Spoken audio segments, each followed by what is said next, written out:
ഏവർക്കും ഹാജാസ് ക്ലാസ്സസിന്റെ 5000+ ഫാക്സിലേക്ക് ഹൃദ്യമായ ഹാർദമായ സ്വാഗതം. നമ്മൾ ഇന്ന് ക്ലാസ്സിനകത്ത് പറയുന്ന മുഴുവൻ ഫാക്റ്റുകളും റീസെന്റ് ആയിട്ട് പരീക്ഷയിൽ നടന്ന ചോദ്യങ്ങളെ മാത്രം തിരഞ്ഞെടുത്തുകൊണ്ടാണ് നിങ്ങളുടെ മുന്നിലേക്ക് വന്നിട്ടുള്ളത്. ഇതിലെ ഒന്നാമത്തെ ചോദ്യത്തിലേക്ക് കിടക്കാം. ഇന്ത്യയിലെ നിലവിലെ വിദേശകാര്യ സെക്രട്ടറി ആരാണ്? ഇന്ത്യയിലെ നിലവിലെ വിദേശകാര്യ സെക്രട്ടറിയാണ് വിക്രം മിശ്രി. പേര് പറഞ്ഞേ, വിക്രം മിശ്രി. ഇന്ത്യയുടെ നിലവിലെ വിദേശകാര്യ സെക്രട്ടറി വിക്രം മിശ്രിയാണ്.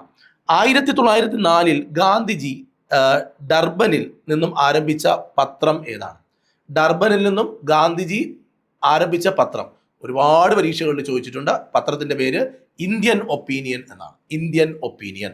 അപ്പോൾ അത് വേറൊരു രീതി ചോദിച്ചിട്ടുണ്ട്. ഇന്ത്യൻ ഒപ്പീനിയൻ എന്ന് പറഞ്ഞ പത്രത്തിന്റെ സ്ഥാപകനാര് എന്ന് ചോദിച്ചിട്ടുണ്ട്. ഉത്തരം ഗാന്ധിജിയാണ്. അപ്പോൾ 1904 ഗാന്ധിജി ഡർബനിൽ നിന്നും ആരംഭിച്ച പത്രം ഇന്ത്യൻ ഒപ്പീനിയൻ. ഇന്ത്യയുടെ നിലവിലെ വിദേശകാര്യ സെക്രട്ടറി വിക്രം മിശ്രിയും ആണ്.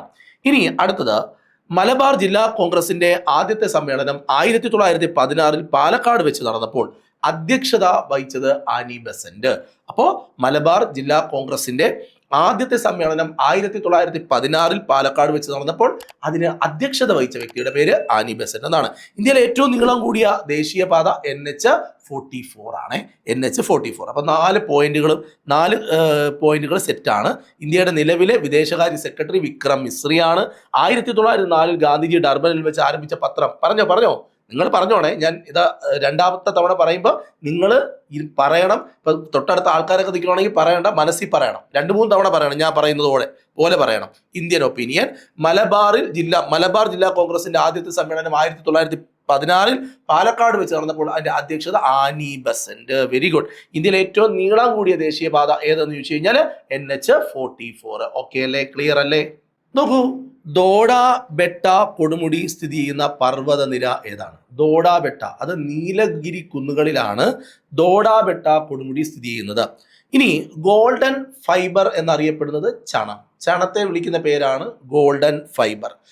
ജോഗ് വെള്ളച്ചാട്ടം ഏത് നദിയിലാണ്? വളരെ ഇമ്പോർട്ടൻ്റ് ആയ ക്വസ്റ്റ്യൻ ആണ്. ഒരുപാട് പരീക്ഷകളിൽ ചോദിച്ചിട്ടുണ്ട്. ജോഗ് വെള്ളച്ചാട്ടം ഏത് നദിയിലാണ്? ഉത്തരം ശരാവതി നദിയിലാണ്. ലോകത്തിലെ ഏറ്റവും ഉയരം കൂടിയ റെയിൽവേ ആർച്ച് ബ്രിഡ്ജ്, അതായത് റെയിൽ കമാനപ്പാലം ഏത് നദിക്ക് മുകളിലാണെന്ന് ചോദിച്ചാൽ പറയണം ചിനാബ് നദിക്ക് മുകളിലാണ്. അപ്പോൾ ദോഡ ബെട്ട കൊടുമുടി സ്ഥിതി ചെയ്യുന്ന പർവ്വതനിര ഏതെന്ന് ചോദിച്ചാൽ ഏതാണ്? നീലഗിരി കുന്നുകളാണ്. ഗോൾഡൻ ഫൈബർ എന്നറിയപ്പെടുന്നത് ഏതിനെയാണ്? ചണത്തെയാണ്. ജോഗ് വെള്ളച്ചാട്ടം ഏത് നദിയിലാണെന്ന് ചോദിച്ചാൽ അത് ശരാവതിയിലാണ്. ലോകത്തിലെ ഏറ്റവും ഉയരം കൂടിയ റെയിൽവേ ആർച്ച് ബ്രിഡ്ജ് ഏത് നദിക്ക് മുകളിലാണെന്ന് ചോദിച്ചാൽ ചിനാബ് നദിക്ക് മുകളിലാണ്. ക്ലിയർ ആണ്. അടുത്ത ചോദ്യത്തിലേക്ക് നമുക്ക് പോകാം. ഏറ്റവും കൂടുതൽ ജലബാഷ്പം അടങ്ങിയിരിക്കുന്ന അന്തരീക്ഷ മണ്ഡലം ഏതാണ്? ഏറ്റവും ഇമ്പോർട്ടൻ്റ് ആയ ക്വസ്റ്റ്യൻ ആണ്. നമ്മുടെ ഈ അന്തരീക്ഷ മണ്ഡലവുമായി ബന്ധപ്പെട്ട എല്ലാ പോയിന്റുകളും നന്നായിട്ട് പഠിക്കണം. ഏറ്റവും കൂടുതൽ ജലബാഷ്പം അടങ്ങിയിരിക്കുന്നത് ട്രോപ്പോസ്ഫിയറിലാണ്. ക്ലിയർ ആണ്. ഏറ്റവും കൂടുതൽ ജലബാഷ്പം, മോയ്സ്ചർ കണ്ടന്റ് ഉള്ള അറ്റ്മോസ്ഫറിക് ലെയർ ഏതെന്ന് ചോദിച്ചു കഴിഞ്ഞാൽ ഉത്തരം പറയണം അത് ട്രോപ്പോസ്ഫിയർ ആണ്. ഭരണഘടനാ അസംബ്ലിയിൽ ആരാണ് ലക്ഷ്യപ്രമേയം അറിഞ്ഞുകൂടാത്ത ആരാ ഉള്ളത് അല്ലെ? ലക്ഷ്യപ്രമേയം ജവഹർലാൽ നെഹ്റു ആണ്. ഭരണഘടനാ അസംബ്ലിയിൽ ആരാണ് ലക്ഷ്യപ്രമേയം അവതരിപ്പിച്ചത്? ഉത്തരം ജവഹർലാൽ നെഹ്റു ആണ്. തദ്ദേശ ഭരണ സ്ഥാപനങ്ങൾക്ക് ഭരണഘടനാപരമായ അംഗീകാരം ശുപാർശ ചെയ്ത കമ്മിറ്റിയുടെ പേരെന്താണ്? തുങ്കൻ കമ്മിറ്റിയാണ്. PK തുങ്കൻ കമ്മിറ്റിയാണ് തദ്ദേശ സ്വയംഭരണ സ്ഥാപനങ്ങൾക്ക് ഭരണഘടനാപരമായ അംഗീകാരം ശുപാർശ ചെയ്തത്. നോക്കൂ, ഏറ്റവും കൂടുതൽ ജലബാഷ്പം അടങ്ങിയിരിക്കുന്ന മണ്ഡലം ഏതാണ്? ട്രോപ്പോസ്ഫിയർ ആണ്. ഭരണഘടനാ അസംബ്ലിയിൽ ആരാണ് ലക്ഷ്യപ്രമേയം അവതരിപ്പിച്ചതെന്ന് ചോദിച്ചാൽ ഉത്തരം ജവഹർലാൽ നെഹ്റു ആണ്. തദ്ദേശ ഭരണ സ്ഥാപനങ്ങൾക്ക് ഭരണഘടനാപരമായ അംഗീകാരം ശുപാർശ ചെയ്ത കമ്മിറ്റിയാണ് തുങ്കൻ കമ്മിറ്റി. ക്ലിയർ അല്ലേ? അപ്പോൾ ഇത്രയും പോയിന്റുകൾ നന്നായിട്ട് നോക്കി വെക്കണം. അടുത്ത ചോദ്യത്തിലേക്ക് വരാം. ആർട്ടിക്കിൾ 119. എന്താണ് ആർട്ടിക്കിൾ 119? സ്വാതന്ത്ര്യത്തിനുള്ള അവകാശം. ആർട്ടിക്കിൾ 119 പ്രകാരം എത്ര അവകാശങ്ങളാണ് ഉറപ്പ് നൽകിയിട്ടുള്ളത്? 3 അവകാശങ്ങളാണ്. 6 അവകാശങ്ങളാണ്. ആർട്ടിക്കിൾ 119 പ്രകാരം എത്ര അവകാശങ്ങളാണ് ഉറപ്പ് നൽകിയിട്ടുള്ളത്? 6 എണ്ണം. ഒരു ഇന്ത്യൻ പൗരന് എത്ര രീതിയിലാണ് അയാളുടെ പൗരത്വം നഷ്ടപ്പെടുന്നത്? പൗരത്വം നഷ്ടപ്പെടുന്നത് 3 രീതിയിലാണ്. പൗരത്വം പഠിക്കണം, ഏറ്റവും പ്രധാനമാണ്. സിറ്റിസൺഷിപ്പ് പഠിക്കണം, നമ്മുടെ ഇന്ത്യൻ ഭരണഘടനയിലെ ഏറ്റവും പ്രധാനപ്പെട്ട ഒരു ഭാഗമാണ്, അത് പഠിക്കണം. ഓക്കെ. സാമൂഹിക സുരക്ഷയും സാമൂഹിക ഇൻഷുറൻസും ഏത് വിഷയത്തിലാണ്? അത് കൺകറന്റ് ലിസ്റ്റിലാണ്. ലിസ്റ്റുകളും ഇന്ത്യൻ ഭരണഘടനയിൽ നിന്നും പഠിക്കേണ്ട ഏറ്റവും ഇമ്പോർട്ടൻ്റ് ആയ ടോപ്പിക്കാണ്. ആർട്ടിക്കിൾ 119 പ്രകാരം എത്ര അവകാശങ്ങളാണ് ഉറപ്പു നൽകിയിട്ടുള്ളത്? 6 അവകാശങ്ങളാണ്. ഒരു ഇന്ത്യൻ പൗരന് എത്ര രീതിയിലാണ് അയാളുടെ പൗരത്വം നഷ്ടപ്പെടുന്നത്? ഉത്തരം 3 രീതിയിലാണ്. സാമൂഹിക സുരക്ഷയും സാമൂഹിക ഇൻഷുറൻസും ഏത് വിഷയത്തിൽ പെടുന്നു? ഉത്തരം കൺകറന്റ് ലിസ്റ്റിലാണ് ഉൾപ്പെടുന്നത്. ഇന്ത്യൻ ഭരണഘടനയിൽ എത്രാമത്തെ ആർട്ടിക്കിൾ പ്രകാരമാണ് പിന്നോക്ക വിഭാഗങ്ങൾക്ക് അനുകൂലമായ സംരക്ഷിത വിവേചനം നൽകിയിരിക്കുന്നത്? ഉത്തരം ആർട്ടിക്കിൾ 16(4) വളരെ ഇമ്പോർട്ടൻറ്റ് ക്വസ്റ്റ്യൻ ആണ്. ഈ പറഞ്ഞ ക്വസ്റ്റ്യൻ ഭയങ്കര ഇമ്പോർട്ടൻ്റ് ആണ്. എല്ലാ ക്വസ്റ്റ്യനും ഇമ്പോർട്ടൻ്റ് ആണ്. നോക്കൂ, പ്രകൃതിയിലെ സൂക്ഷ്മാണുക്കൾ ജൈവ വസ്തുക്കളെ വിഘടിപ്പിച്ച് മണ്ണിൽ ലയിക്കുന്ന പോഷകങ്ങൾ രൂപപ്പെടുത്തുന്ന പ്രക്രിയയ്ക്ക് പറയുന്ന പേരാണ് വിഘടനം. ഡോട്ട്സ് എന്ന് പറഞ്ഞാൽ ക്ഷയരോഗം. അടുത്ത ചോദ്യത്തിലേക്ക് വരാം. കേരളത്തിൽ 30 വയസ്സിന് മുകളിലുള്ളവരുടെ ജീവിതശൈലി രോഗങ്ങൾ സ്ക്രീൻ ചെയ്യുന്നതിനായി ആശാ പ്രവർത്തകർ ഉപയോഗിക്കുന്ന ഒരു ആപ്ലിക്കേഷൻ ഉണ്ട്. അതായത് 30 വയസ്സിന് മുകളിലുള്ളവരുടെ ജീവിതശൈലി രോഗങ്ങൾ സ്ക്രീൻ ചെയ്യുന്നതിന് വേണ്ടിയിട്ട് ആശാ പ്രവർത്തകർ ഉപയോഗിക്കുന്ന ആപ്ലിക്കേഷന്റെ പേരെന്താണെന്ന് അറിയാമോ? ശൈലി എന്നാണ്. ശൈലി ഒരു വ്യക്തിയുടെ രോഗപ്രതിരോധ ശേഷിയെ തകർക്കുകയും സെൽ മീഡിയേറ്റഡ് ഇമ്മ്യൂണിറ്റിയെ ബാധിക്കുകയും ചെയ്യുന്ന വൈറസിന്റെ പേരാണ് ഹ്യൂമൺ ഇമ്മ്യൂണോ വൈറസ്, HIV, എയ്ഡ്സിന് കാരണമാകുന്ന വൈറസ്. ഓക്കെ. കേരളത്തിൽ 30 വയസ്സിന് മുകളിലുള്ളവരുടെ ജീവിതശൈലി രോഗങ്ങൾ സ്ക്രീൻ ചെയ്യുന്നതിന് വേണ്ടിയിട്ട് ആശാ പ്രവർത്തകർ ഉപയോഗിക്കുന്ന ഒരു ആപ്പ് ഉണ്ട്, അതിൻ്റെ പേരാണ് ശൈലി. അതുപോലെ ഒരു വ്യക്തിയുടെ രോഗപ്രതിരോധ ശേഷിയെ തകർക്കുകയും സെൽ മീഡിയേറ്റഡ് ഇമ്മ്യൂണിറ്റിയെ ബാധിക്കുകയും ചെയ്യുന്ന വൈറസിന്റെ പേരാണ് HIV എന്ന് പറയുന്ന വൈറസ്. ഇനി മനുഷ്യ ശരീരത്തിലെ ഏത് അവയവമാണ് പേസ് മേക്കർ എന്നറിയപ്പെടുന്നത്? നമ്മൾ ഹൃദയവുമായി പഠിക്കുമ്പോൾ അതിനകത്തൊരു എന്താ പറയുക, SA നോഡ് പഠിച്ചിട്ടുണ്ടോ? സൈനോ ഏട്രിയൽ നോഡ്. SA നോഡിനെയാണ് നമ്മൾ പേസ് മേക്കർ എന്ന് പറയുന്നത്. സൂര്യപ്രകാശത്തിൽ നിന്നും ശരീരത്തിൽ സ്വയം നിർമ്മിക്കപ്പെടുന്ന ജീവകം ഏതാണ്? വൈറ്റമിൻ D ആണ്. സൂര്യപ്രകാശത്തിൽ നിന്നും നിർമ്മിക്കപ്പെടുന്ന വൈറ്റമിനാണ് വൈറ്റമിൻ D. അതാണ് എല്ലുകൾക്കും പല്ലുകൾക്കും ഒക്കെ നല്ല ബലം നൽകുന്നത്. കാൽഷ്യത്തിന്റെ ആഗിരണത്തിന് സഹായിക്കുന്ന വൈറ്റമിനാണ് വൈറ്റമിൻ D. ശാസ്ത്രീയ നാമം കാൽസിഫറോൾ. 2025 ജോൺ ക്ലാർക്ക്, മൈക്കിൾ ഡെവോട്ട്, ജോൺ മാർട്ടിനിസ് ഇവർക്ക് ഏത് വിഷയത്തിനാണ് പുരസ്കാരം കിട്ടിയത്? നമുക്കറിയാം, ഫിസിക്സിനാണ്. 2025 നൊബേൽ സമ്മാനം പഠിക്കാതെ പോവരുത്. ഓക്കെ. അപ്പോൾ നമുക്ക് ഓരോന്നായിട്ട് നോക്കി വരാം. സൈനോ ഏട്രിയൽ നോഡ് ശരീരത്തിലെ പേസ് മേക്കർ. സൂര്യപ്രകാശത്തിൽ നിന്നും ശരീരം സ്വയം നിർമ്മിക്കപ്പെടുന്ന ജീവകമാണ് vitamin D. 2025 John Clarke, Michel ഡോവട്ട്, അതുപോലെ തന്നെ മാർട്ടിനിസ് എന്നിവർക്ക് കിട്ടിയ പുരസ്കാരമാണ് ഏതിനാണ്? ഭൗതിക ശാസ്ത്രത്തിനാണ്. അടുത്തത് 2025 നൊബേൽ സമ്മാനം, രസതന്ത്രത്തിലെ നൊബേൽ സമ്മാനം ഏതിൻ്റെ കണ്ടുപിടുത്തത്തിനാണ് കിട്ടിയത്? Metal organic framework. എന്താണ്?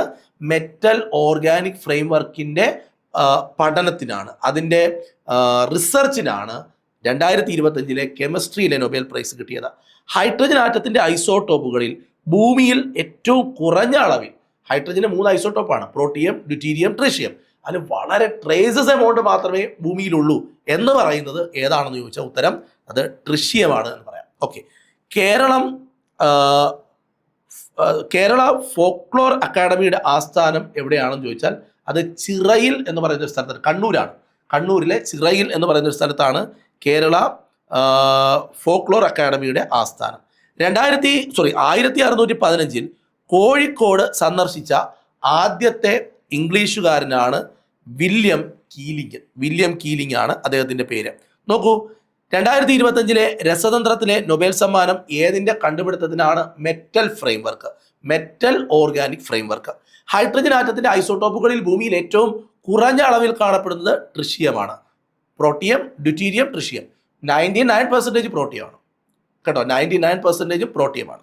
കേരള ഫോക്ലോർ അക്കാഡമിയുടെ ആസ്ഥാനം കണ്ണൂരിലെ ചിറയിൽ എന്ന് പറയുന്ന സ്ഥലത്താണ്. 1615 കോഴിക്കോട് സന്ദർശിച്ച ആദ്യത്തെ ഇംഗ്ലീഷുകാരനാണ് William Keeling. Captain William Keeling ആണ് 1615 കോഴിക്കോട് സന്ദർശിച്ച ആദ്യത്തെ ഇംഗ്ലീഷുകാരൻ. 1688 മഹത്തായ വിപ്ലവകാലത്ത് ഇംഗ്ലണ്ടിലെ രാജാവാരായിരുന്നു? അപ്പോൾ 1688 മഹത്തായ വിപ്ലവകാലത്ത് ഇംഗ്ലണ്ടിലെ രാജാവായിരുന്നു ജെയിംസ് രണ്ടാമൻ. അമേരിക്കൻ സ്വാതന്ത്ര്യ സമരത്തിനു ശേഷം സ്വാതന്ത്ര്യ പ്രഖ്യാപനം തയ്യാറാക്കിയത് ആരാണ്? സ്വാതന്ത്ര്യ പ്രഖ്യാപനം, അമേരിക്കൻ സ്വാതന്ത്ര്യ സമരവുമായി നമ്മൾ ആ പേര് കേട്ടിട്ടുണ്ട്, ജെഫേഴ്സൺ ആണ്. ഉത്തരം ജെഫേഴ്സൺ, തോമസ് ജെഫേഴ്സൺ ആണ് അമേരിക്കൻ സ്വാതന്ത്ര്യ സമരത്തിന് ശേഷം സ്വാതന്ത്ര്യ പ്രഖ്യാപനം തയ്യാറാക്കിയത്. തോമസ് ജെഫേഴ്സൺ ആണ്. കേരളത്തിലെ ഏത് ജില്ലകളിലാണ് മേസ ഭൂരൂപങ്ങൾ നന്നായി വികസിപ്പിച്ചിരിക്കുന്നത്? ഉത്തരം കണ്ണൂരും കാസർഗോഡും. കേരളത്തിലെ ഏത് ജില്ലകളിലാണ് മേസ ഭൂരൂപങ്ങൾ നന്നായി വികസിപ്പിച്ചെടുത്തിരിക്കുന്നത്? ഉത്തരം കണ്ണൂരും കാസർഗോഡും. 3 കിടിലൻ ചോദ്യങ്ങളാണ്. 1688 മഹത്തായ വിപ്ലവകാലത്ത് ഇംഗ്ലണ്ടിലെ രാജാവായിരുന്നു ജെയിംസ് രണ്ടാമൻ. അമേരിക്കൻ സ്വാതന്ത്ര്യ സമരത്തിന് ശേഷം സ്വാതന്ത്ര്യ പ്രഖ്യാപനം ആരാണ് തയ്യാറാക്കിയത്? ഉത്തരം ജെഫേഴ്സൺ ആണ്. കേരളത്തിലെ ഏത് ജില്ലകളിലാണ് മേസ ഭൂരൂപങ്ങൾ നന്നായി വികസിപ്പിച്ചെടുത്തിരിക്കുന്നത്? ഉത്തരം കണ്ണൂരും കാസർഗോഡും ആണ്. റിസർവ് ബാങ്ക് ഓഫ് ഇന്ത്യ സ്ഥാപിതമായത് ഏത് കമ്മീഷന്റെ ശുപാർശ പ്രകാരമാണ്? ഹിൽട്ടൺ യങ് കമ്മീഷന്റെ ശുപാർശ, ഭയങ്കര ഇമ്പോർട്ടൻ്റ് ആണ്. ഹിൽട്ടൺ യങ് കമ്മീഷന്റെ റിപ്പോർട്ട് പ്രകാരമാണ് റിസർവ് ബാങ്ക് ഓഫ് ഇന്ത്യ സ്ഥാപിതമായത്. ശുപാർശ പ്രകാരമാണ്. ഓക്കെ, അപ്പോൾ ഹിൽട്ടൺ യങ് കമ്മീഷന്റെ റിപ്പോർട്ട് പ്രകാരം സ്ഥാപിതമായതാണ് റിസർവ് ബാങ്ക് ഓഫ് ഇന്ത്യ. ഏറ്റവും ഇമ്പോർട്ടൻ്റ് ആണ്. 1 രൂപ നോട്ടിൽ ആരുടെ ഒപ്പാണുള്ളത്? ധനകാര്യ സെക്രട്ടറിയുടെ ഒപ്പാണ്. ധനകാര്യ സെക്രട്ടറിയുടെ ഒപ്പാണ് 1 രൂപ നോട്ടിൽ നമുക്ക് കാണാൻ കഴിയുന്നത്. എന്താണ് NBFC? Non banking financial company എന്നാണ്. Non banking financial company. ഏത് ഭരണഘടനാ ഭേദഗതിയാണ് മിനി കോൺസ്റ്റിറ്റ്യൂഷൻ എന്നറിയപ്പെടുന്നത്? ഇതെല്ലാം ഇമ്പോർട്ടൻ്റ് ആണ്, ഒന്നും അൺഇമ്പോർട്ടൻ്റ് അല്ല. അപ്പോൾ ഏത് ഭരണഘടനാ ഭേദഗതിയാണ് മിനി കോൺസ്റ്റിറ്റ്യൂഷൻ എന്ന് ചോദിച്ചാൽ 42ാമത്തെ ഭരണഘടനാ ഭേദഗതിയാണ് മിനി കോൺസ്റ്റിറ്റ്യൂഷൻ എന്നറിയപ്പെടുന്നത്. റിസർവ് ബാങ്ക് ഓഫ് ഇന്ത്യ സ്ഥാപിതമായത് ഏത് കമ്മീഷന്റെ ശുപാർശ പ്രകാരമാണ്? ഉത്തരം ഹിൽട്ടൺ യങ് കമ്മീഷന്റെ ശുപാർശ പ്രകാരം. 1 രൂപ നോട്ടിൽ ആരുടെ ഒപ്പാണുള്ളത്? ധനകാര്യ സെക്രട്ടറിയുടെ ഒപ്പാണുള്ളത്. NBFC നോൺ ബാങ്കിങ് ഫിനാൻഷ്യൽ കമ്പനിയാണ് അതിൻ്റെ ഫുൾ ഫോം. ഏത് ഭരണഘടനാ ഭേദഗതിയാണ് മിനി കോൺസ്റ്റിറ്റ്യൂഷൻ എന്ന് വിളിക്കപ്പെടുന്നത്? 42ാമത്തെ കോൺസ്റ്റിറ്റ്യൂഷണൽ അമെൻമെന്റിനെയാണ് നമ്മൾ മിനി കോൺസ്റ്റിറ്റ്യൂഷൻ എന്ന് വിളിക്കുന്നത്. ഓക്കെ, അവശിഷ്ട അധികാരങ്ങൾ ഇവയുടെ കൈകളിലാണ് കേന്ദ്രീകരിച്ചിരിക്കുന്നത്. അവശിഷ്ടാധികാരങ്ങളുടെ ആരുടെ കൈകളിലാണ്? കേന്ദ്ര സർക്കാരിൻ്റെ കൈകളിലാണ്. ഇന്ത്യയിൽ ആദ്യമായി ഒരു ഫെഡറൽ കോടതി ഏത് നിയമപ്രകാരമാണ് സ്ഥാപിച്ചത്? 1935 ഗവൺമെന്റ് ഓഫ് ഇന്ത്യ ആക്ട് പ്രകാരമാണ് ഇന്ത്യയിൽ ആദ്യമായി ഒരു ഫെഡറൽ കോടതി വരുന്നത്. ഇന്ത്യയുടെ 26ാമത്തെ മുഖ്യ തെരഞ്ഞെടുപ്പ് കമ്മീഷനാണ് ഗ്യാനേഷ് കുമാർ. ഏത് പരിശോധനയിലൂടെയാണ് ക്ഷയരോഗം സ്ഥിരീകരിക്കുന്നത്? മാൻഡോക്സ്. ശ്രദ്ധിക്കണം, അവശിഷ്ടാധികാരങ്ങൾ ആരുടെ കൈകളിലാണ് കേന്ദ്രീകരിച്ചിരിക്കുന്നത്? കേന്ദ്ര സർക്കാരിൻ്റെ. ഇന്ത്യയിൽ ആദ്യമായി ഒരു ഫെഡറൽ കോടതി ഏത് നിയമപ്രകാരം സ്ഥാപിച്ചു? 1935 ഗവൺമെന്റ് ഓഫ് ഇന്ത്യ ആക്ട് പ്രകാരം. ഇന്ത്യയുടെ 26ാമത്തെ മുഖ്യ തെരഞ്ഞെടുപ്പ് കമ്മീഷണർ ആരാണ്? ഉത്തരം ഗ്യാനേഷ് കുമാറാണ്. ഏത് പരിശോധനയിലൂടെയാണ് ക്ഷയരോഗം സ്ഥിരീകരിക്കുന്നത്? ഉത്തരം അത് മാൻഡോക്സ് എന്ന് പറയുന്ന ഒരു ടെസ്റ്റിലൂടെയാണ്. ക്ലിയർ ആണ്? ക്ഷയരോഗത്തിന്റെ പ്രത്യേകതയൊക്കെ അറിയാലോ? അറിയാം. മനുഷ്യ ശരീരത്തിലെ അനുബന്ധാസ്ഥികൂടങ്ങളുടെ എണ്ണം 126. ആകെ അസ്ഥികൂടങ്ങളുടെ എണ്ണം അറിയാം. അനുബന്ധ അസ്ഥികൂടങ്ങളുടെ എണ്ണം 126. വൃക്ക ഹോർമോൺ എന്നറിയപ്പെടുന്ന ജീവകം ഏതാണ്? വൃക്ക ഹോർമോൺ എന്നറിയപ്പെടുന്ന ജീവകമാണ് ജീവകം ഡി. ജീവകം ഡിയെ നമ്മൾ വൃക്ക ഹോർമോൺ എന്ന് അറിയപ്പെടുന്നു. എന്നാണ് ലോക പൊണ്ണത്തടി ദിനം? അപ്പോൾ ലോക പൊണ്ണത്തടി ദിനം എന്താണെന്ന് ചോദിച്ചാൽ മാർച്ച് 4-ാം തീയതി. അടുത്തിടെ മാർബർഗ് വൈറസ് രോഗം പൊട്ടിപ്പുറപ്പെട്ടതായി റിപ്പോർട്ട് ചെയ്ത രാജ്യം, ഇത് പുതിയ ഒരു രോഗമാണ്, അത് ടാൻസാനിയയിലാണ്. ടാൻസാനിയ. നോക്കൂ, മനുഷ്യ ശരീരത്തിലെ അനുബന്ധാസ്ഥികൂടങ്ങളുടെ എണ്ണം 126. വൃക്ക ഹോർമോൺ എന്നറിയപ്പെടുന്ന ജീവകമാണ് ജീവകം ഡി. എന്നാണ് ലോക പൊണ്ണത്തടി ദിനം? മാർച്ച് 4-ാം തീയതി. അടുത്തിടെ മാർബർഗ് വൈറസ് രോഗം പൊട്ടിപ്പുറപ്പെട്ടതായി റിപ്പോർട്ട് ചെയ്ത രാജ്യമാണ് ടാൻസാനിയ എന്ന് പറയുന്ന രാജ്യം. ഓക്കെ, വൃക്ക ഹോർമോൺ ഏതാണ്? എന്നാണ് പൊണ്ണത്തടി ദിനം? ലോക പൊണ്ണത്തടി ദിനം. അടുത്തിടെ മാർബർഗ് വൈറസ് രോഗം അതെവിടെയാണ്? ഇതെല്ലാം ക്ലിയർ അല്ലേ? അടുത്ത സ്ലൈഡിലേക്ക് പോകുന്നു. ലോകത്തിലെ സപ്തഭാഷാ സംഗമഭൂമി എന്നറിയപ്പെടുന്ന ജില്ലയാണ് കാസർഗോഡ്. കാസർഗോഡ് ജില്ലയാണ് ലോകത്തിലെ സപ്തഭാഷാ സംഗമഭൂമി എന്നറിയപ്പെടുന്ന ജില്ല. ഭൂമിയുടെ പുറന്തോടിൽ ഏറ്റവും സമൃദ്ധമായി കാണപ്പെടുന്ന ലോഹം, അതായത് ഭൂവൽക്കം, നമ്മൾ ചവിട്ടി നിൽക്കുന്ന മണ്ണിൽ ഏറ്റവും കൂടുതലായി കാണപ്പെടുന്ന ലോഹമാണ് അലൂമിനിയം. ഭൂമിയുടെ അകക്കാമ്പിൽ പോവുകയാണെങ്കിൽ ഇരുമ്പ്. 2024 രസതന്ത്രത്തിനുള്ള നൊബേൽ സമ്മാനം കിട്ടിയത് എന്തിനാണ്? നോക്കൂ, കമ്പ്യൂട്ടേഷണൽ പ്രോട്ടീൻ എന്ന് പറയുന്ന അതിൻ്റെ ഒരു രൂപകൽപ്പനയും അതേപോലെ പ്രോട്ടീൻ്റെ ഘടനയുടെ പ്രവചനവും നടത്തിയതിനാണ് 2024 രസതന്ത്രത്തിന് നൊബേൽ സമ്മാനത്തിന് അർഹമാക്കിയ വിഷയം. അതാണ് ചോദ്യം. അടുത്തത്, കോട്ടയത്ത് തമ്പുരാൻ ഏത് കളിയുമായി അല്ലെങ്കിൽ ഏത് കലാരൂപവുമായി ബന്ധപ്പെട്ടതാണ്? അപ്പോൾ കോട്ടയത്ത് തമ്പുരാൻ ഏത് കലാരൂപവുമായി ബന്ധപ്പെട്ടതാണ്? നമുക്ക് എല്ലാവർക്കും കോട്ടയത്ത് തമ്പുരാൻ എന്ന് പറഞ്ഞ ഒരാളെ അറിയാം, നമ്മുടെ ക്വസ്റ്റ്യൻ പേപ്പറുകളിൽ കണ്ടിട്ടുണ്ട്, കഥകളിയാണ്. ഇനി കേരളത്തിലെ സപ്തഭാഷാ സംഗമഭൂമി കാസർഗോഡാണ്. ഭൂമിയുടെ പുറന്തോടിൽ ഭൂവൽക്കത്തിൽ എർത്ത് ക്രസ്റ്റിൽ ഏറ്റവും കൂടുതലായി കാണപ്പെടുന്ന ലോഹം അലൂമിനിയമാണ്. 2024 നൊബേൽ സമ്മാനം എന്തിനാണ് കിട്ടിയത് എന്ന് നമുക്കറിയാം. എന്തിനാണ്? കമ്പ്യൂട്ടേഷണൽ പ്രോട്ടീൻ രൂപകൽപ്പനയും പ്രോട്ടീൻ ഘടനാ പ്രവചനവും. കോട്ടയത്ത് തമ്പുരാൻ ഏത് കലാരൂപവുമായി ബന്ധപ്പെട്ടിരിക്കുന്നു? കഥകളിയുമായി ബന്ധപ്പെട്ടിരിക്കുന്നു. അടുത്തത്, കേരള സംസ്ഥാന അവാർഡുകൾ ആരംഭിച്ച വർഷം. കേരള സംസ്ഥാന ചലച്ചിത്ര അവാർഡുകൾ ആരംഭിക്കുന്നത് 1969 ഓക്കെ. വൈക്കം സത്യാഗ്രഹത്തിന്റെ 100ാം വർഷം ആഘോഷിച്ചത് എപ്പോഴാണ്? 1924 വൈക്കം സത്യാഗ്രഹം. നമുക്കറിയാം, നവംബർ 23, 2025 വൈക്കം സത്യാഗ്രഹത്തിന്റെ 100ാമത്തെ വാർഷികം നമ്മൾ ആഘോഷിക്കുന്നത്. കേരളം കടുത്ത ദാരിദ്ര്യത്തിൽ നിന്ന് മുക്തമായി എന്ന് പ്രഖ്യാപിച്ചത് എപ്പോഴാണ്? ഏറ്റവും ഇമ്പോർട്ടൻ്റ് ആയ ചോദ്യമാണ് ഇത്. ചോദിക്കും, ഈ വരുന്ന പരീക്ഷകളിലെല്ലാം ചോദിക്കും. 2025 നവംബർ 1 അതിദാരിദ്ര്യത്തിൽ നിന്ന് മുക്തമായി എന്ന് പ്രഖ്യാപിക്കപ്പെട്ടത്. ഭാരതത്തിലെ ആദ്യത്തെ ലോക്പാൽ അധ്യക്ഷനാണ് ജസ്റ്റിസ് പിനാക്കി ചന്ദ്രഘോഷ്. ജസ്റ്റിസ് പിനാക്കി ചന്ദ്രഘോഷ് ഭാരതത്തിലെ ആദ്യത്തെ ലോക്പാൽ അധ്യക്ഷനാണ്. അപ്പോൾ കേരള സംസ്ഥാന ചലച്ചിത്ര അവാർഡുകൾ നൽകി തുടങ്ങുന്നത് 1969 വൈക്കം സത്യാഗ്രഹത്തിന്റെ 100ാം വാർഷികം 2025 നവംബർ 23 കേരളം കടുത്ത ദാരിദ്ര്യത്തിൽ നിന്ന് മുക്തമായി എന്ന് പ്രഖ്യാപിക്കപ്പെടുന്നത് 2025 നവംബർ 1 ഭാരതത്തിലെ ആദ്യത്തെ ലോക്പാൽ അധ്യക്ഷനാണ് ജസ്റ്റിസ് പിനാക്കി ചന്ദ്രഘോഷ്. ഉപഭോക്തൃ സംരക്ഷണ നിയമത്തിന്റെ വിഭാഗം 75 പ്രകാരം തയ്യാറാക്കുന്ന മധ്യസ്ഥരുടെ പാനലിന്റെ പ്രമാണ സാധുത എത്ര കാലത്തേക്കാണ്? 5 വർഷത്തേക്കാണ്. 5 വർഷത്തേക്കാണ്. ഇമ്പോർട്ടൻ്റ് ചോദ്യമാണ്. ഇൻ മെമ്മോറിയം എന്ന ചിത്രം ഏത് ചരിത്ര സംഭവവുമായി ബന്ധപ്പെട്ടിരിക്കുന്നു? 1857 1ാം സ്വാതന്ത്ര്യ സമരവുമായി ബന്ധപ്പെട്ടിരിക്കുന്നു. ദേശീയ ജലപാത 3 ആകെ ദൈർഘ്യം 205 കിലോമീറ്റർ ആണ്. 205 കിലോമീറ്റർ. അപ്പോൾ ഉപഭോക്തൃ സംരക്ഷണ നിയമത്തിന്റെ വിഭാഗം 75 പ്രകാരം തയ്യാറാക്കുന്ന മധ്യസ്ഥരുടെ പാനലിന്റെ പ്രമാണ സാധുത 5 വർഷമാണ്. ഇൻ മെമ്മോറിയം അറിയാം, 1857 1ാം സ്വാതന്ത്ര്യ സമരവുമായി ബന്ധപ്പെട്ട ചരിത്ര സംഭവവുമായി ബന്ധപ്പെട്ട ചിത്രമാണ്. എന്നാൽ ദേശീയ ജലപാത 3 ആകെ ദൈർഘ്യം 205 കിലോമീറ്റർ ആണ്. ഇന്ത്യൻ നാഷണൽ കോൺഗ്രസിനെ ഒരു മൈക്രോസ്കോപ്പിലൂടെ മാത്രം കാണാൻ കഴിയുന്ന ന്യൂനപക്ഷ ജനതയുടെ പ്രതിനിധികളായി കളിയാക്കി പറഞ്ഞ ബ്രിട്ടീഷ് ഉദ്യോഗസ്ഥനാണ് ഡഫറിൻ പ്രഭു. വളരെ ഇമ്പോർട്ടൻ്റ് ആയൊരു ചോദ്യം. ഇന്ത്യൻ നാഷണൽ കോൺഗ്രസിനെ ഒരു മൈക്രോസ്കോപ്പിലൂടെ മാത്രം കാണാൻ കഴിയുന്ന ന്യൂനപക്ഷ ജനതയുടെ പ്രതിനിധികളാണ് എന്ന് കളിയാക്കി പറഞ്ഞത് ലോർഡ് ഡഫറിൻ എന്ന് പറയുന്ന ഡഫറിൻ പ്രഭുവാണ്.